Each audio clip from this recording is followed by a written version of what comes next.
The Cabinet Secretary for Youth Affairs and Sports, Honorable Ababu Namwamba, presided over a partnership breakfast meeting in preparations for the upcoming Youthconnekt Summit slotted for December. The meeting aimed to bring together different stakeholders to align with this year's theme, Youth Innovating a Borderless African Renaissance. Here are the details.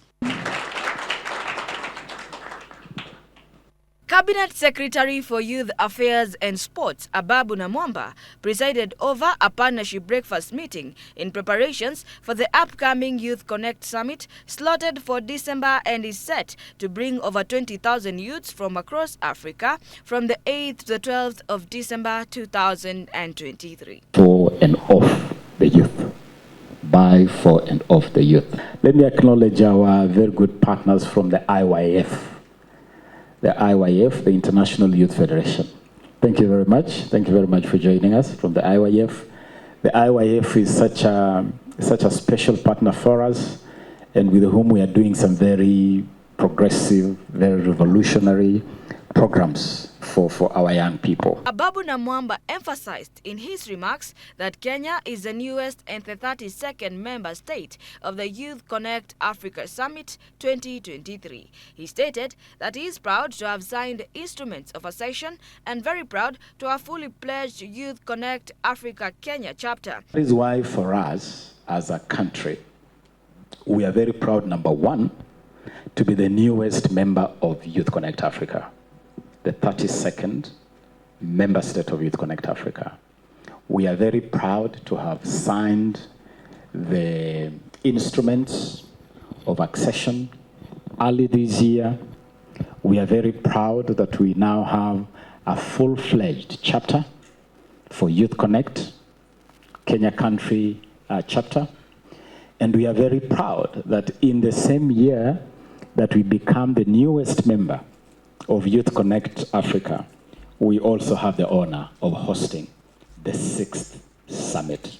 In addition, the Cabinet Secretary brought to light that the upcoming summit will set aside hustler bazaars to allow the African youths to showcase and monetize their products. We are going to unleash the entrepreneurial spirit of African youth. We're telling the youth of Africa, you have something you really want Africa to see. You really want Africa to celebrate. It could be textile, it could be a farm implement, it could be a piece of music, it could be a painting, it could be anything. We will give you space to share it with the rest of Africa on our Hustler Street. In attendance was Secretary Youth Development Raymond Ochieng, Eritrean Ambassador to Kenya, His Excellency Bayin Rusom, Senator Esther Okenyuri, Youthconnekt Africa Local and Steering Committee, among other stakeholders. One, we're going to have young leaders and innovators from all over Africa. And they're going to come to Kenya, and we're going to discuss issues of Africa. As you could see, the theme of this year, the theme is in line with African Renaissance. And that means that we're going to start talking about African problems and African solutions for African problems. So as a young person, I expect us to synchronize with other youth and use it as a platform to network and use it as a platform to air out our voices and actually continue advocating for the youth matters. This year's Youthconnekt Africa Summit, themed Youth Innovating a Borderless African Renaissance, is committed to ensure that it amplifies the collective voice of Africa's youth, together to drive positive change and make a lasting impact by monetizing African talent to be able to harness the potential of the youth. The summit is set to ensure the development of legal frameworks and intellectual property rights to safeguard the interests of the youth. Welcoming the whole of Africa to Kenya, 20,000 African youth from the Cape to Cairo, from Lamu to Lagos, across the length and breadth of Africa. And I'm asking the people of Kenya, embrace this event. It's an incredible event to market Kenya to Africa, to market Kenya to the world, and to showcase the best of Kenya.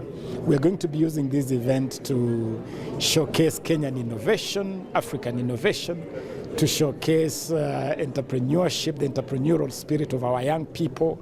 We're going to be showcasing our agenda around climate adaptation, climate action, and a lot of other issues. And it is really a great opportunity for Kenya to remind Africa, to remind the whole world that we are an incredible country with incredible young people.